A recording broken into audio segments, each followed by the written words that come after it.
Good morning and welcome to this webinar session on effective interpersonal communication.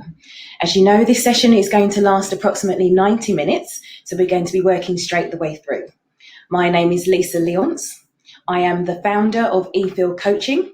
I'm also an international career coach, speaker, trainer and author. Today I'm here with a colleague of mine. Oge, would you like to introduce yourself?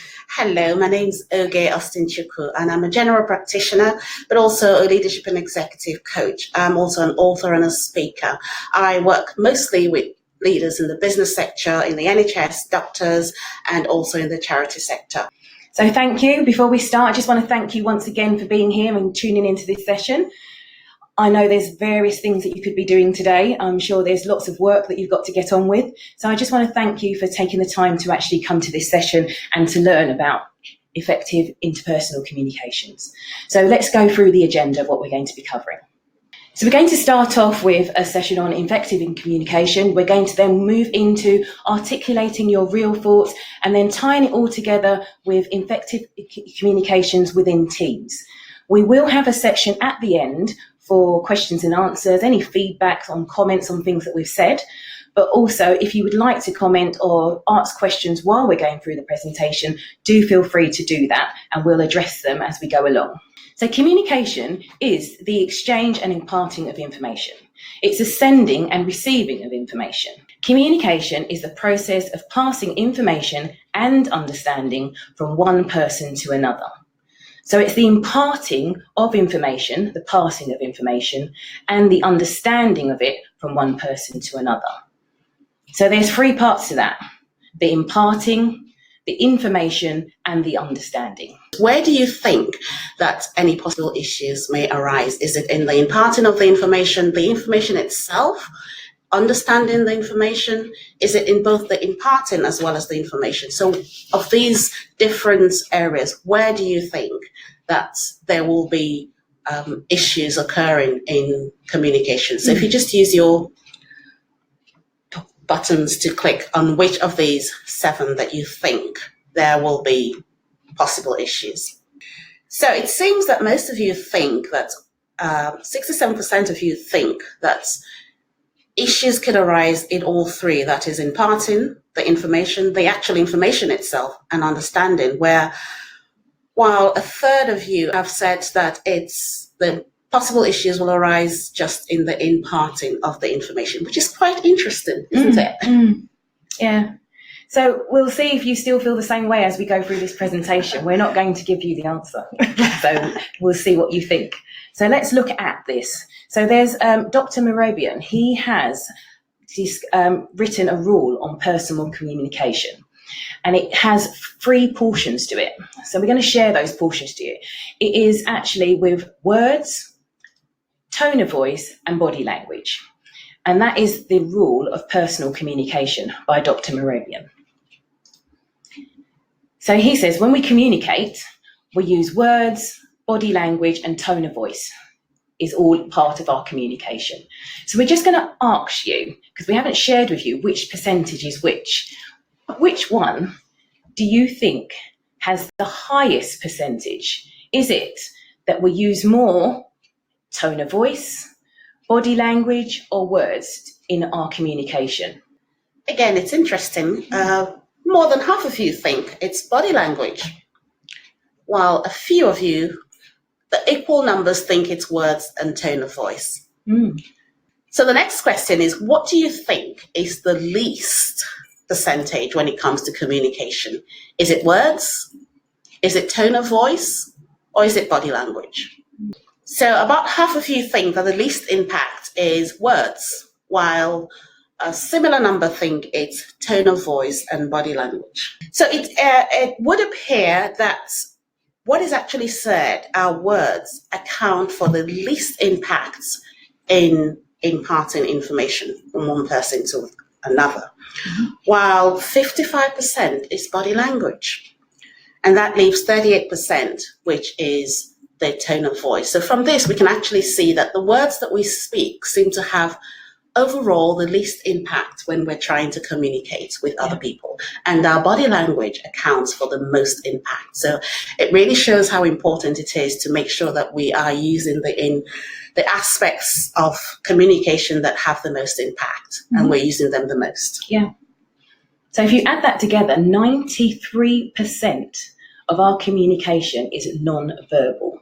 So those of you that are shy and don't speak up in meetings or don't share your opinions, actually 93% is non-verbal. You are still communicating without using any words. Another way of looking at that, if you're quite a logical person, you might think, well, if there's only 7% is words, then it doesn't actually matter what words I use, what information, how I share that information, doesn't matter. Well, that's wrong. I mean, there's phrases that that people actually refer back to when you say, sticks and stones may break my bones, but words, names will never hurt me. Words do have an impact. They can hurt. They can hurt people. And likewise, they can encourage people and build people up. Words are very important, even though it's just 7%. So we've looked at the imparting of information, and we've looked a little bit about the information itself. So let's look a little bit about the understanding. So there's a quote there that says, the biggest problem for communication is that we do not listen to understand, but we listen to reply. So just want you to think about that a little bit. How do you listen when your manager speaks to you? How do you listen when a colleague speaks to you? How do you listen when your staff speak to you? When a family member speaks to you, whether that be your husband, wife, partner, children, aunts, uncles, grandparents, how do you listen? How do you listen when the police speak to you? Or TfL staff speak to you? A judge speaks to you? I think most of us fall prey at this point is because when we're listening to somebody speaking to us, we're trying to frame a reply in our minds so that we have a reply as soon as they finish talking. And that means that instead of listening and trying to understand what they're saying to us, we're trying to craft a reply in our minds because a lot of us are uncomfortable with silence. So we don't want that period of they finish talking, there is silence before we come back with our reply. So we're crafting our reply in our minds while they're talking, which means we're not actually listening to understand. Yeah. And most people, if you ask them, are you a good listener? Will say, yeah, I'm a good listener. I listen, I can listen. And we're rarely taught how to actually listen. You don't really go to a course for listening. There are some out there, not many, but there are some out there. But there's not really, and someone wouldn't say, oh, actually, I think I need to go to a listening course. It's not really a thing to do. It's actually one of the least things that's taught, but actually the most used. So I'm just going to share with you that. So here you can see a percentage of the types of communication. There's listening, there's writing, reading, talking. And as you can see there, the most used is listening, but it's the least taught. Like I said, we're not taught how to listen really in general. They just expect you to know how to listen. And then the next there is the least used is writing, but that's the most taught. You're taught how to write and read at school, but you're not really taught how to talk and listen. So when we're listening, who are we actually listening to? Because when you're listening to someone, things pop into your head. I'm talking to you right now and things might be popping into your head. Or I agree with that. Or actually, no, I don't believe that. Or you might be, oh, I forgot to do something. Or an email might pop up on your screen if you're working from your computer, and a distraction might come in. All sorts of things happen when you're listening to someone that can take your focus away from what's actually being said. So all these thoughts come into your head on your opinions, on your response to what's being said, and all of that comes from your past experiences, your past thoughts. Oh, I've been there. If someone's talking about a holiday or somewhere they've been recently, or an experience they've had, and all of those things come from your past. So you're bringing your past experiences and information that you've collected over the years into the actual present conversation, what's actually happening right now. And actually, that then means that you're having two conversations. So you're listening to the person talking, like you're listening to me right now, but you're also listening to yourself, all these thoughts and things that are coming into your head from the past. So you're actually having two conversations at the same time. So who you're actually listening to, when I say who are you listening to, is usually yourself. You're listening to your own thoughts and opinions and past experiences, rather than actually what the other person is actually saying to you. So just think about that. Listening. It's really important because it's the biggest part of communication. It's the most used communication tool. Heidi says that she disagrees with the figures because in these days, especially at work, we're communicating less and less face-to-face. Therefore, body language is less important. So, what do you have to say to that, Lisa? Yeah, we are communicating more using technology, but right now we're communicating and there's video conferencing. You've got Skyping, there's Zoom, there's all sorts of technology out there that still body language is important because you're actually seeing the person. There is more communication via email. However, the most communication is still the face-to-face, whether it be physically face-to-face in a meeting and same room, same building, or whether it be like this on a webinar or a Zoom conference, or even WhatsApp calls and I've got the other one now, Zoom, all that other stuff. So it's still, the workplaces are actually going that way to having virtual meetings where you do actually see the people in the meeting room. And I was going to also say that even though we're not communicating, we may not be communicating face to face, even on the telephone, and you can try this yourself, when you're speaking to somebody on the telephone, even just having a smile on your face can change the tone of your voice and change how you come across. Mm-hmm.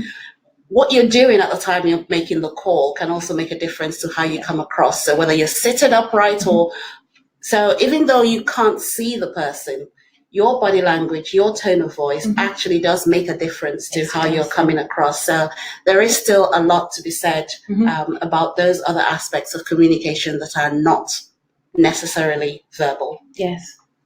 We're just going to go on to talk about some of the communication styles that are out there. So I've actually just picked up this diagram here, which has got 8 different communication styles. And it's separated out by your high regard for a relationship, the people that you're working with or around, or the community that you're serving, against the need to achieve. So if you have a high regard for a relationship and a high need to achieve, so you have both of those, you fall here where the green's been highlighted in the informative and persuaded type of communication style. So in regards to that, the example that I've got of someone that falls into that category was the former President Obama. He had a high regard for a relationship and a high need to achieve. There might be football managers that fall into that, and there might be other people that you might know. You might fall into that category where you think you have a high regard for relationship and a need to achieve. So then that would fall into your communication style, where you are informative and you are persuasive. The next one that we're going to look at is if you have a high regard for relationship, but a low need to achieve. So that communication style is exploratory. So you explore and you actually accommodate what's actually being communicated. And for that, I've put in here really things that people that would be more like the royal family. So they have obligatory duties. They've got things that they have to do, but they don't really have to set goals that they need to achieve, which is why I've put it as a low need to achieve. But there may be other categories and other people that fall into that. And you might think, well, actually, that's where I fit in. I have a high regard for relationship over the need to achieve something. We'll move on to the next one. A low regard for a relationship, but a high need to achieve. And if you fall into that, your communication style is a little bit more dominant. it's a bit more fight style, because you really want to achieve something, and not that you don't care, but the relationship doesn't matter as much. So there's a low regard there for relationship. And in that, you may find that might be Simon Cowell, for example, because you'll see he'll just tell people exactly how it is, because his achievement is, this is what I want to get achieved. I want to find the best person. There's other people that might fall into that. Football managers might fall into that. They'll tell the footballer, this is what needs to do. You need to train. You need to change this, because they want to win the game. So it's more about a dominating style and a fight style. We'll move on to the next one. And again, that will be the low regard for relationship and a low regard to achieve. And in that, that's the comply style and the flight style. Just thinking about these communication styles, I think it can also be helpful to look at it as people who are more people-focused as opposed to being task-focused. Because your communication style would be different if you're more focused on achieving the task and less focused on the people that you're working with. So if it helps anyone to think about it that way, you can replace those high regard for relationship for people-focused and replace the high need to achieve with task-focused, and it gives you similar results. Exactly, yes, it does. We've covered all those 8 different communication styles, really, in the high regard to relationship or people, and the low or high regard for the need to achieve or task. So those are the different communication styles that you would use depending on your focus. So we're going to try and tie this into a bit more of team now. How do we apply this in a team? How do we apply this in our community and groups that we work with? So I've got a quote on here, and it says, remember, teamwork begins with trust. And the only way to do that is to overcome the need for invulnerability. Teamwork begins by building trust. Trust is really something that you can't put your finger on. You can't actually say, that's trust, there it is. Trust is a firm belief in the reliability, the truth, and the ability of someone or something. How do you get trust, and how do you build trust? Well, the way you get trust is by taking a risk. They're two sides of the same coin, trust and risk. You don't really have one without the other. You have to take a risk with someone or something to know if you can trust them. And you get trust by having this mutual confidence and frank communication. Therefore, as managers and leaders, we need to develop the skill of exposing our thoughts and receiving and providing feedback. That's how we'll get trust. That's how we'll build trust within our teams. So just think about, how often do you actually share your true thoughts with your team? Or do we hold back bits? How often do we request feedback from people that we work with? And that's at all levels. So we're going to look a little bit about levels of conversation. Now, there are 5 different levels of conversations. So the first level here is what we call the casual level, the basic level. And that's your normal, hi, good morning, good afternoon. That's your first level of conversation that you have. And then it builds up to the second level, which we call the bus stop conversation, the bus stop level. And that is all factual. So it would be like, oh, the weather keeps changing, or it's supposed to be getting warmer this week. It's all about facts. Oh, 2 buses came along. So that's the second level of conversation. The third level of conversation is where you then start sharing your personal thoughts and opinions. Your POV on that slide is your point of view, how you feel about something. So it's sharing that. And then you move on to the next level, the fourth level, which is sharing your emotions. So you might share how you feel about something. So not just your opinion, but what you feel about that. And then the highest level is where you share yourself fully, where you actually just are open and you share how you're feeling, everything that's going on.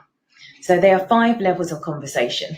And usually people normally stay within the first 2 levels of conversation. From level 3 up, where you start sharing your personal opinions, your thoughts, your point of view, how you feel about something, people find that really difficult to operate from level 3 up. They tend to stay in the safe area with the facts and the good mornings and the politeness, and not actually go into that 3rd level. That's because the higher you go up, that's the thing, the more risk you're taking. Yeah, the more risk you're taking, the more exposed you are. But actually, it helps with communication, helps understanding. Do you remember it was the communication is the information, the imparting of that, and the understanding.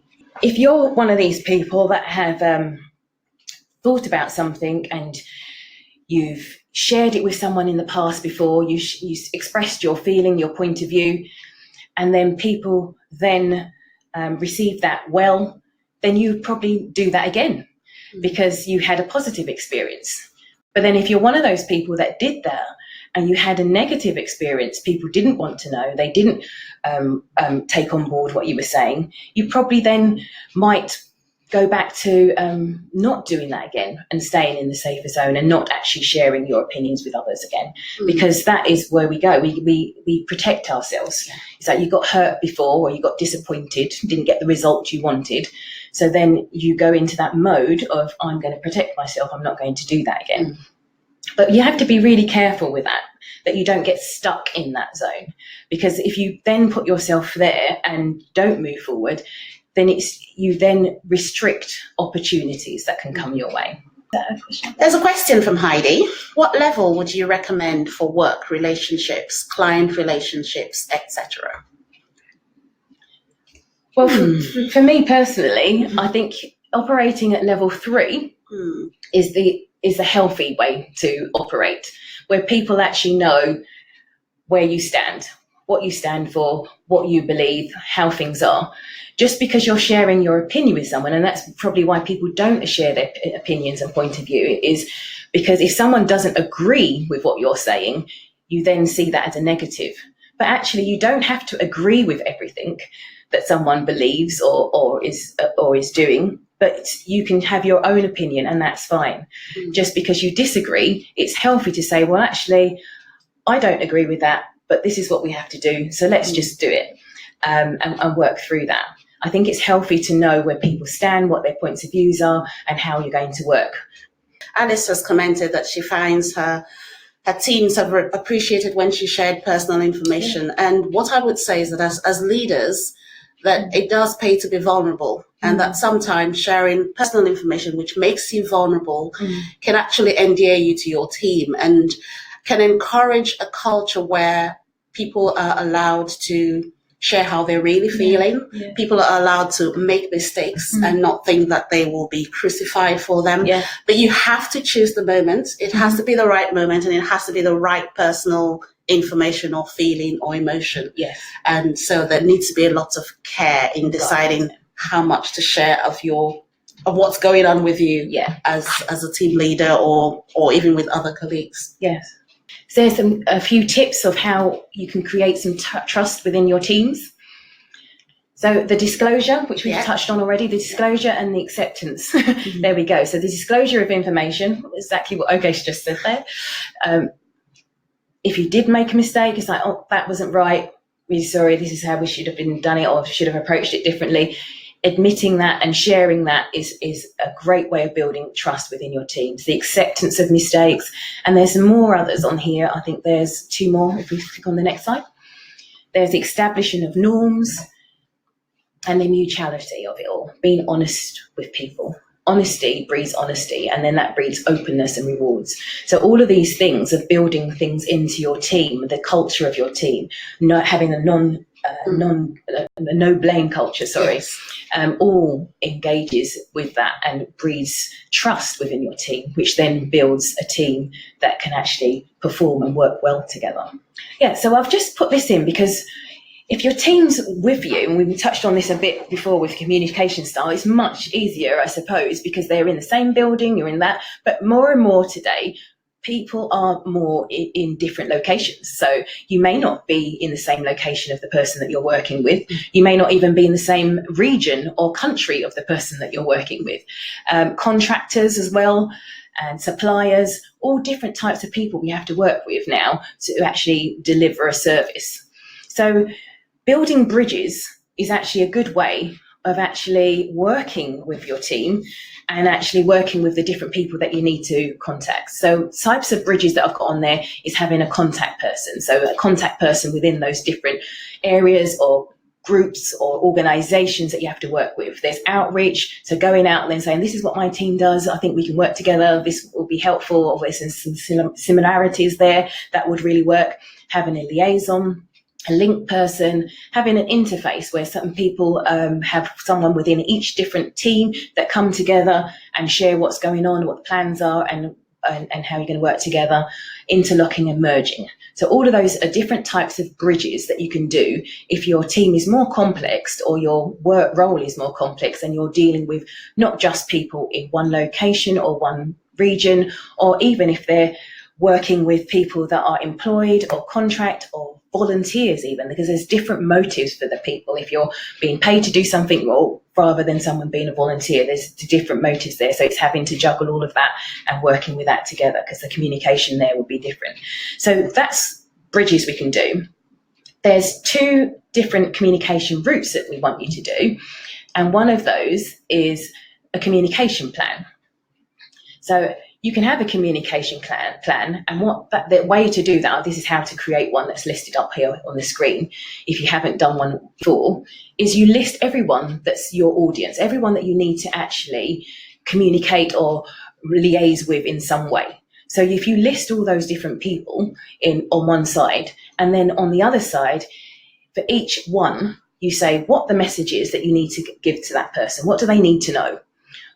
And then the next one is, what channel are you going to use? Are you going to have a meeting with them? Are you going to call them? Are you going to email them? Can they get it from a newsletter? How are you going to communicate that message that they need to know? And then the next part is the frequency. How often do they need to know that information? Is it a weekly thing, a monthly thing? Is it, does that timing need to change? How often do they need to know? And then who's going to be responsible for making sure that that person gets that message? And when you said that they should get that message. And then lastly, the feedback mechanism. So how will you know that they got that message and they're taking that on board?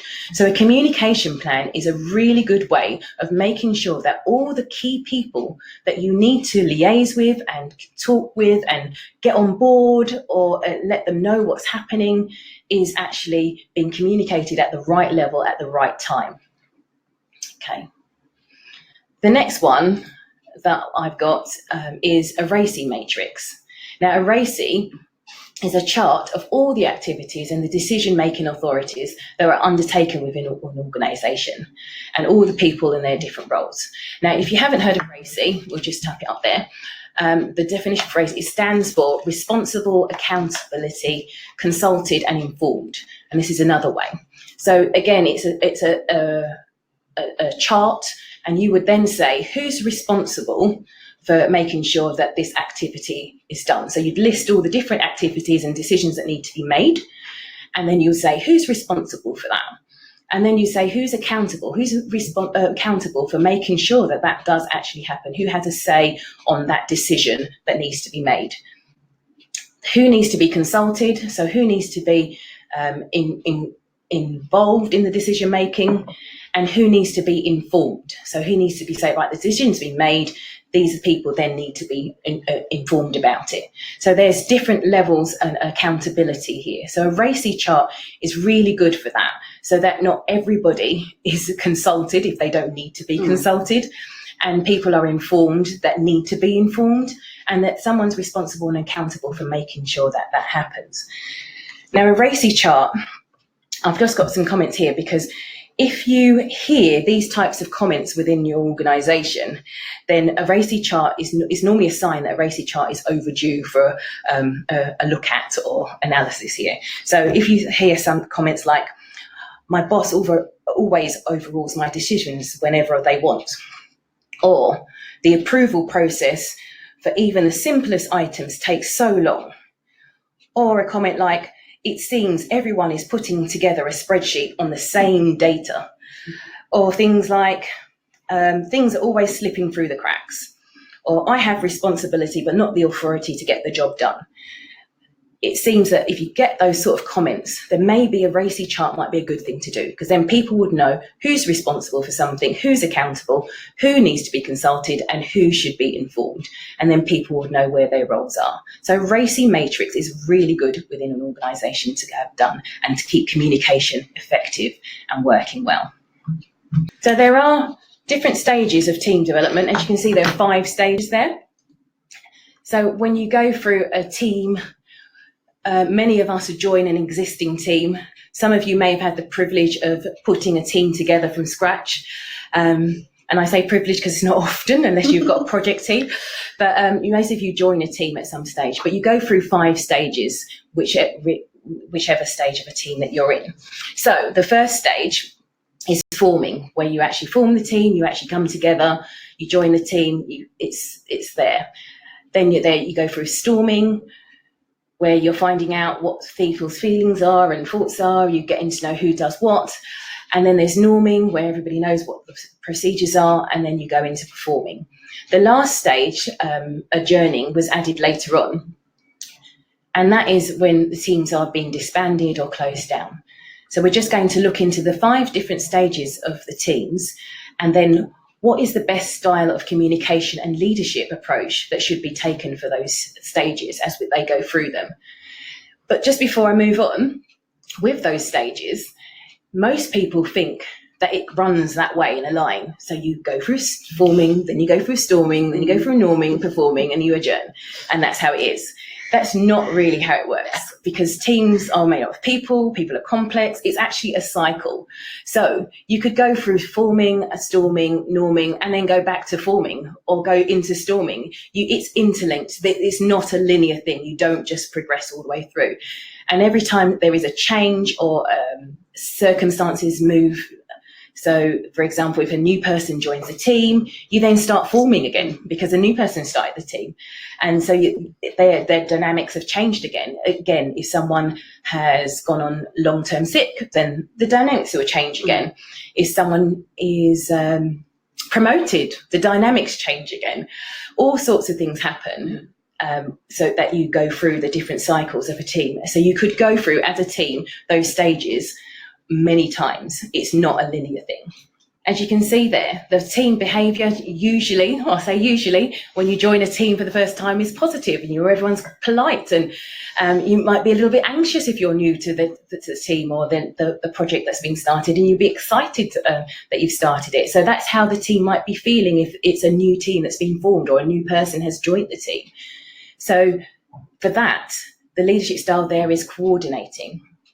So making sure people are aware of the goals of the team, ensuring that the development is shared, and the mental model, which is basically knowing what the task is and what the aims are and what people's roles and responsibilities are, so they actually feel comfortable within the team that they've just joined. So in this stage, the predominant conversations that are had would usually be in the first 2 levels of just facts and politeness, like you said. Yeah. People are not really sharing what they really think, and they're certainly not sharing how they feel at this point. Yeah.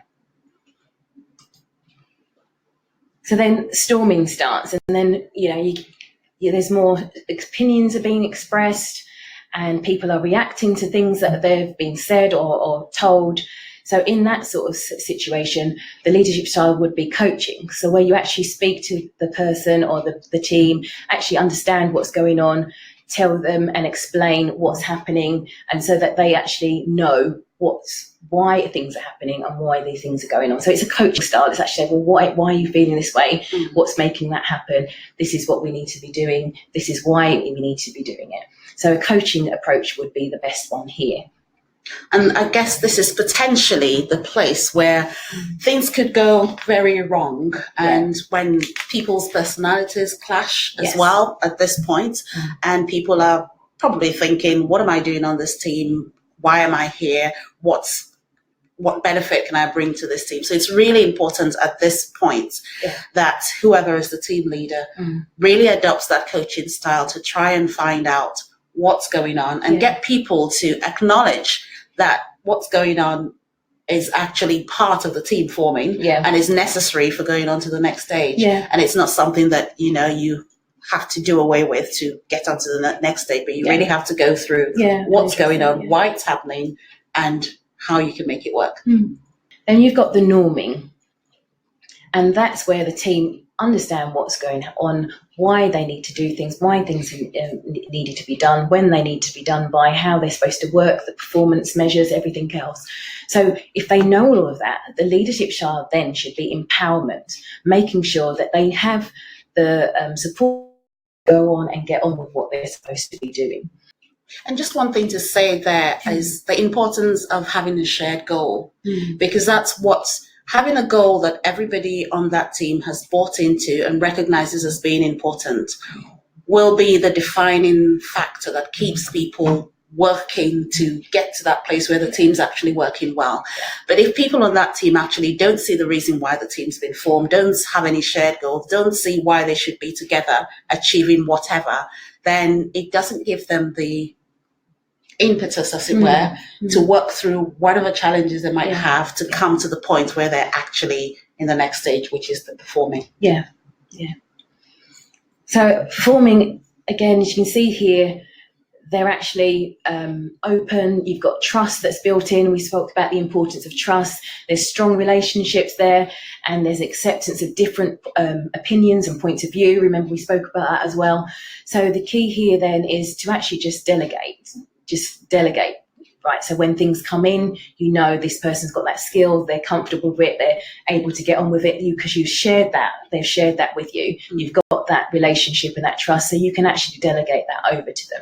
And likewise, they can come back to you when they need support and help. So performing is a great stage. And then we've got lastly the adjourning, which happens mainly with project teams, where you've got to disband the team. The project's been delivered. It's a great moment of celebration, but it's also a moment of loss, because actually you've worked together and then you've built this relationship, you've built this trust and this mutual way of working and acceptance of each other, and then you have to go back or you have to leave. And for some people, that's actually really challenging, which is why it was added to a stage for the team. And what the leadership styles there is actually just giving that support, supporting them as they move through that transition and moving on to a new role or a new organisation or whatever it goes on to.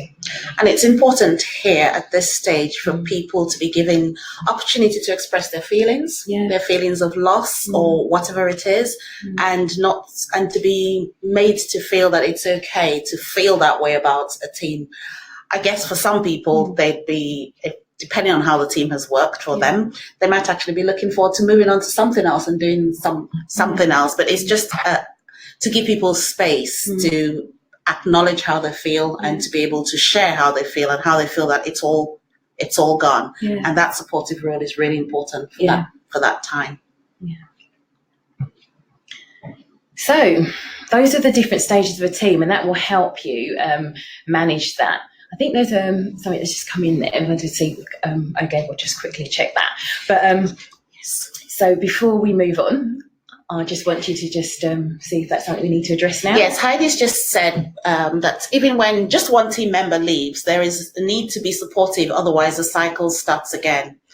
And that's what we've just said about that period of adjourning being really a time when supportive leadership is really key, because even like Lisa said earlier, even if it's just one member who's leaving, it changes the dynamics of the team. So time has to be taken to get everybody back on board and back, facing the goal or whatever it is. What so their role is. is, and for people not to feel, because there will be different feelings at this time. So yes, you're right, Heidi. Even if it's just one team member leaving, there is the need to be supportive. Which brings us on nicely to difficult conversations at work. So there are times where we might have to have, or we will have to have, challenging conversations. And it might have to be said by us, or it might have to be received by us. But there are these conversations that have to happen. That's just how organisations work, where there'll be challenging conversations to be had and said and to be received. So we're just going to touch on 10 of them today, and then we'll talk about how we can address those. So one of the difficult conversations that might to be had at work is saying something critical to another person. And that might be giving negative feedback on a member of staff's performance. It could be addressing a colleague who hasn't done something they said they would do. Or it could even be telling a senior manager that you don't really agree with their policy on what's happening. It's just sharing. Remember that thing about being vulnerable and open, but sharing your opinion. And actually having those conversations is actually really useful as well, even though it might not feel it at the time. So the second conversation, if we move on to the second one. Before you go into that, I was just saying that for sharing something critical with another person, it's really important to be prepared with what you have to say. So don't just go in and just blurt the first thing that comes out of your mouth, but to actually take time to think about what you're going to say, think about how you're going to say it. And it does help to be as factual as possible to start with and leave emotions out of it at the time and just put the facts forward. And then, because once emotions start coming into it, when you're passing critical information like that, it can become a bit more. Yes. Okay. So the second is communicating unwelcomed information that we are obliged to convey. So as managers, especially, you may have to pass on a policy decision or a decision that's been made higher up to your team. And you know that it's not going to go down well. It's going to be unwelcomed information, but you're obliged to do this. So that could be telling someone that they're being relocated to another place, or it could be informing a project that it's been cancelled, it's not going ahead anymore. Or it could be telling a client or a supplier that they have to reduce their fees, or because you're going to have to change, the service can't afford it anymore, or reducing a service to a community because the funding has been gone elsewhere. So again, these are difficult conversations that we might need to have. And don't worry, we are going to come back after we've listed them and say how we can address those conversations. So 3 is saying something we think that will go against the group consensus. So retrieving a setback in interpersonal relationship. And that might be dealing with an unreasonable, or someone saying that you're unreasonable or you're not patient enough. Or it might be dealing with someone that thinks you've made a bad decision and it's had an adverse effect on a colleague. Or dealing with the feeling of hurt by another colleague, because these are like personal, so it's interpersonal relationships, and having to deal with that and address it, because if you don't address things, they say it festers. But like I said, we'll come on to those. These are difficult conversations that need to be addressed at work. Number 5, engaging with someone who will not discuss things with you. Again, quite difficult if you want to discuss something that's important and serious with someone and they're just not actually engaging back with you. They might not be taking you seriously, or they might just be dismissing your concerns or fears. And these things, again, still have to happen. These conversations have to happen, even though that is happening. So number 6, dealing with a conflict of loyalties. So again, with number 6, it might be a staff member's complained about another staff member, and you have to deal with that. Or it could be you feeling that you're caught in between because of these different demands from different managers, especially if you're working on different projects and you've got different people asking you to do things with the same deadlines. And it's having those difficult conversations with someone, your loyalties, how are you going to address that? Number 7, coping with being criticised. Yeah, That's responding to maybe a peer or maybe even someone that you manage is questioning your professionalism. It actually might be responding back to negative feedback on your performance, or a member of the public has made a complaint about you. So it's dealing with a criticism that's been made. Number 8 is responding to non-verbal feedback that bothers us. Remember, we said about 93% of your communication is non-verbal. So responding to that. And it could be something that someone's doing that really bothers us. It might be that when you talk to someone that they constantly look anxious, and how do you address that? Or it could be that you've someone's speaking to you in a dismissive tone, the way their tone of voice is, and it's again responding and dealing with that. Number 9 is responding to pressure and going beyond what we feel comfortable with. So again, if someone's actually saying to you, oh, actually, you need to be doing this, you need to do that, and actually you don't feel competent to do that, or you don't feel confident, or you don't know how to go about doing that, that is a difficult conversation you have to have. Also, it might be that you have this unwelcomed pressure to get things done or respond immediately. So they've asked you a question and they're pressing you for an answer right now. What do I do now? And it's actually having that conversation with that person and actually saying, I'm going to get back to you. I need to respond and think about this and get back to you, and not actually have to feel pressured into responding right now. But again, all of these things are difficult conversations and difficult situations to deal with. And lastly, the one that I want to just raise now is handling a conflict of views. And that could be between ourselves and another person. So where you don't, when we said about sharing your point of view, different level of conversations, if you have a different point of view, it's actually just conveying that in a way that you can actually get to a place where you have expressed your point of view, they've expressed their point of view, you both understand each other's point of view, and you can move forward. So another difficult conversation to have. The way we think determines our actions. Do you remember we said about we bring in our past and our experience, all this knowledge and information that we've gathered, and we bring that into the present.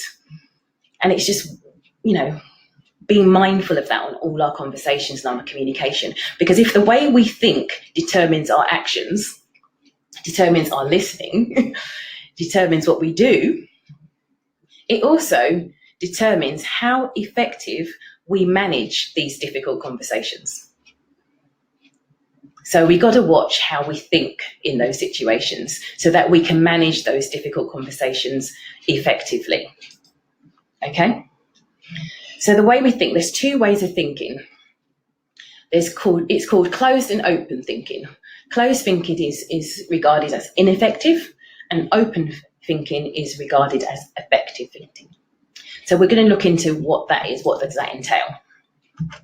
So if you are a closed thinker, or you go that way inclined, it's where there's no questioning.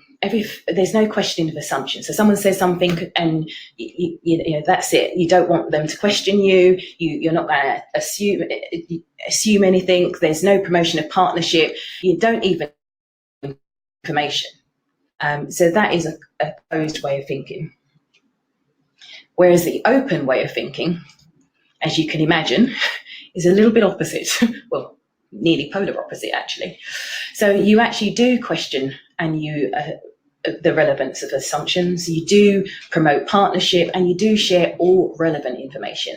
And I've got all highlighted there because it's important to share all information. But the key also word there is relevant, all relevant information. You don't want to be bombarded with lots of information. Remember, we had the communication matrix that we did earlier. What do they need to know? Why do they need to know?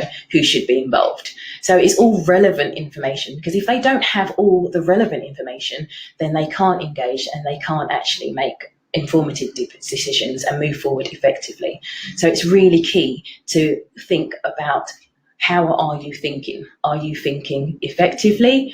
Are you thinking, are you questioning relevantly? Are you promoting partnership? Have you shared the right information? Our thinking, remember, determines our actions. So we're going to see, as a closed thinker, what actions comes out of that. How would a closed thinker behave? What actions, words, information would they share? And as you can see there, it's not transparent, or it appears not to be transparent. It doesn't appear to be genuine, and there's no inquiry or support there. So with that sort of thing, with your closed actions, if someone asks you a question, you might think, oh, well, they're actually really genuine. They don't really care. Like, how are you? Like, do they really want to know how you are? Or they just, that's not really what they want to know. They just want to move on. They're just saying, how are you, to be polite. And again, the way we respond determines whether we're closed or open thinking. You might think, okay, I'll just say, yeah, I'm fine, thank you. But actually, you had a really rubbish day or morning, and you're not actually being truthful at all. You're being quite closed yourself in your thinking. Just like, they don't want to know, so I'm not going to tell them. And you move on. So closed thinking determines not just the person actually speaking, but also the person receiving. So it's just to think about that and work out, well, actually, how's that working for us? We'll move on to open. So open thinking, and what are your actions around that? So if you're an open thinker, what actions would you actually take? How would you actually communicate? And open thinkers are more transparent, and they appear genuine in their inquiry. So you'd actually think, oh, actually, they really do want to know how I am. But because they were like, no, how are you? So it's genuine, and you also, there's inquiry and support in that. So they're not just going to leave you there. They want to actually say, okay, so what can we do to help? Can I get you something, or whatever it is that needs to happen that's appropriate to that conversation that's happening? So an open thinker, whether you're communicating it or receiving it, would be transparent, genuine, and have that support in the inquiry. So if you are a closed thinker, or identified that you can be, because I think we all can be at some point, depending on the day, there's a few tips to trying to alert you to being more open, because obviously open thinking is more effective. You'll actually be able to build up more relationships and partnership. You'll be able to promote working culture and everything else. So open relationships, open thinking, I should say, fuels relationships, and then productivity increases also. So what I've got here is use negative feelings as an alert. And it's quite a difficult thing to do at first, but actually if you get a negative thought, or you feel embarrassed, or you feel fearful, or you might feel angry or frustrated, or whatever it is, confusion, or not good enough, or can't really say that, those negative feelings should work as an alert that actually you're closing that down.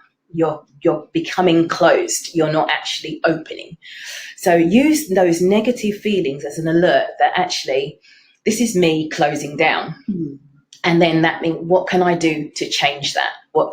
I need to be inquiring in a way that is genuine. I need to be transparent. I need to share all the relevant information. I need to open up.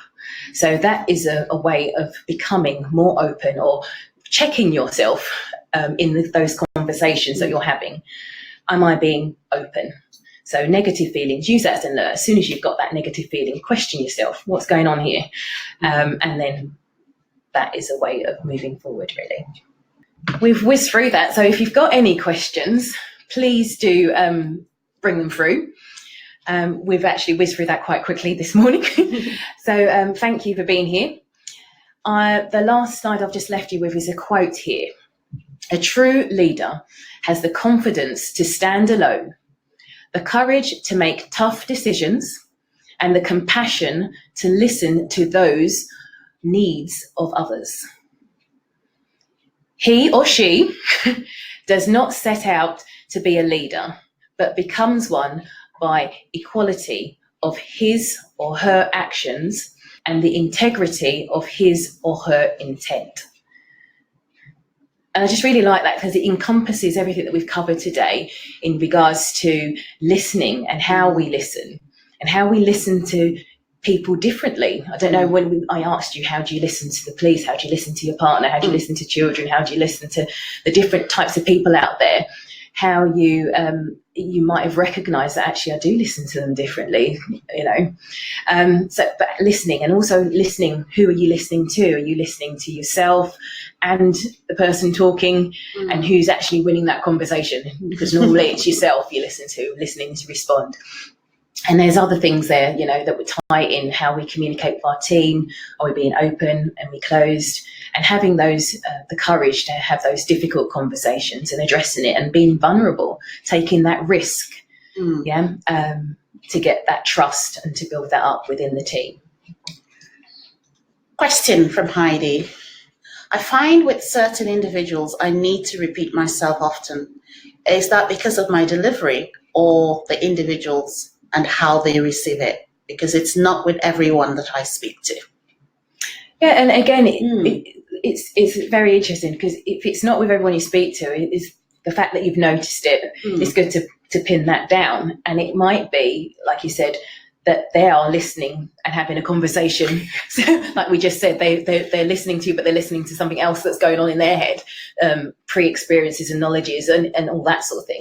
And it could be, like we said, in the delivery. So it's worth actually exploring that and seeing with what type of people and what sort of message that you're delivering at the time, because there's so many different aspects to it that could be effective. But yeah, it could be both of those things, and it's explore it and see what happens there. And again, being open and transparent with that person. I was going to say that it's always good to, if you've noticed it, particularly with certain individuals, to have that conversation where you say, I find that I'm often having to repeat myself with you.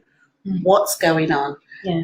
Do you need, because different people need to be communicated with differently. Yeah.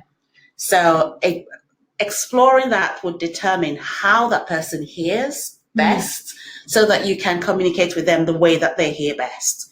Yeah. And the only way you can find out is by asking. Yeah. But always coming from a point of wanting to know in order to help, rather than making it sound like an accusation. It's you exploring, because you want to make things easier for both you and for them. So yes, it would certainly be something to explore with those individuals. Definitely. So thank you very much. As you can see there, if you want, you can join and get free membership on the website. That will be available for you afterwards. And if you have any other questions after this, I'm sure if you email it through to the team, they'll pass it on and we'll be happy to address them. Thank you for your time this morning. Yes, thank you.